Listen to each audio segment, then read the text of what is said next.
قریش کی قرات میں جو نبی الاسلام کی قرات تھی اس میں باقی رکھا، اور باقی قراتیں جو اسٹیبلش تھیں وہ سارے نسخے ریٹریو کر کے انہیں آگ لگا دی کہ فتنہ نہ کھڑا ہو۔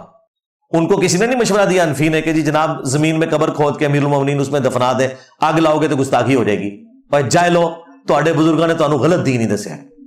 نہ حضرت عثمان کو کسی نے مشورہ دیا کہ دریائے دجلہ میں سے بہا دیں یا دریائے نیل میں بہا دیں، دونوں جگہ پہ مسلمانوں کی حکومت تھی۔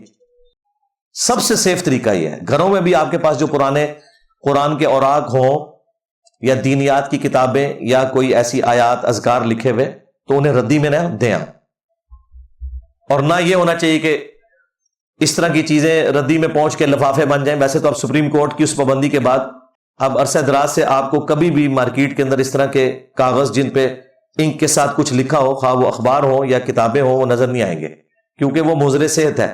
اس کے ساتھ اگر کوئی چیز ٹچ کر جائے، ایون نان ٹچ کرتا ہے، تو وہ سیاہی کا اثر جو اس پہ جاتا ہے وہ بھی مضر صحت ہے۔ اس لیے یہ پابندی لگا دی تھی اور بڑا اچھا کام کیا انہوں نے۔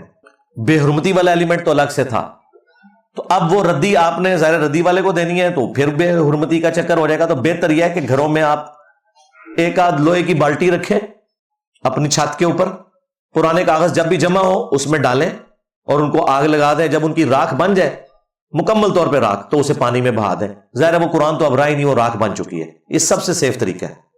یا جو تنظیمیں ریٹریو کرتی ہیں ان کے حوالے کریں، وہ بھی کیا کرتے ہیں، جا کے دریاؤں میں یا ڈیمز میں پھینکتے ہیں۔ آپ دریائے جہلم ہم سے یہاں پہ واکنگ ڈسٹنس پہ ہے، بمشکل یہاں سے 1 کلومیٹر ہوگا، یہ سڑک پار کر کے پیچھے۔ جیسے ہی گرمیوں میں تھوڑا پانی کم ہوتا ہے، ڈیم کا پانی روک لیا جاتا ہے، تو وہی سارے قرآن جو ہیں وہ آپ کو کنارے پہ ریت کے اوپر پڑے ہوئے نظر آتے ہیں، صحیح طریقے سے ڈمپ نہیں کیے جاتے۔ یہ کریں بھی تو پانی خشک ہو گیا تو باہر ہی نکلنے ہیں نا، تو بہتر طریقہ آگ لگانا ہی ہے۔ اور اگر دریا میں بھی پھینکنا ہے آپ نے یا ڈیم کے اندر بھی، تو کسی مضبوط بوری میں اسے ڈال کے اس میں پتھر ڈالیں، اوپر سے اس کا منہ بند کریں، ایک کشتی کرائے پہ لیں، اور جہاں پانی خشک نہیں ہوتا یا ڈیپ واٹر ہے وہاں پہ جا کے آپ اس کو ڈالیں تاکہ وہ پیندے میں جا کے بیٹھ جائے۔ کل کو اگر پانی خشک بھی ہو تو وہ باہر نہ نکلے۔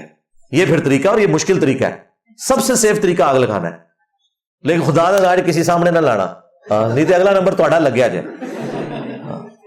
ویسے تو ہر گلی محلے میں تندور بھی موجود ہے، ان کے ساتھ بھی نیکی ہے، اگر ان کو چند ایک صفات اس طرح کے دے دیے جائیں، چلے وہ اس میں جلا لیں گے، وہ تھوڑی آگ اس سے حاصل کر لیں گے، لیکن خطرہ یہ والا رہے گا کیونکہ ہم جاہلوں کے ملک میں رہ رہے ہیں، انہیں قرآن و سنت بھی نہیں صحیح بتایا گیا، اور اگر انہیں کوئی سمجھاتا ہے طریقے سے تو یہ لوگ اس کی جان کے دشمن ہو جاتے ہیں۔